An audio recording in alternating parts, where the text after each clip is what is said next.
The Department of Public Instruction in Wisconsin announcing a new initiative with the goal of broadening Wisconsin's vision for student success. This is called Portrait of a Graduate, and DPI hoping to gather some community input now on the skills they want to prioritize for students across the state. Now, some districts have already put this idea to practice in past years. That includes Green Bay area public schools. In this First Alert update, Drew Best joining us live in studio with more. Drew? Chris and Cami, Green Bay launched its Portrait of a Graduate District initiative back in 2024. They focus on 5 traits that they feel drive student success in an ever-evolving world.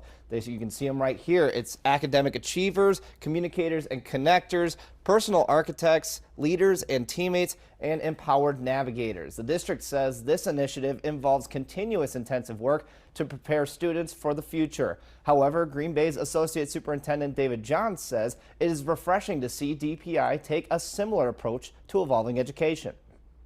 Our students are going to grow up in Green Bay. Some of them will choose to stay here, and that'll be great. Some of them will choose and will be well prepared to go somewhere else in the state.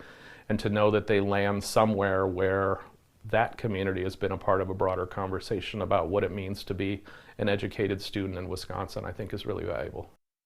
Johns feels an important piece the state should consider in the traits they target is adaptability, choosing goals that do not just check a box when you reach them, but remain in practice throughout a student's lifetime. Chris?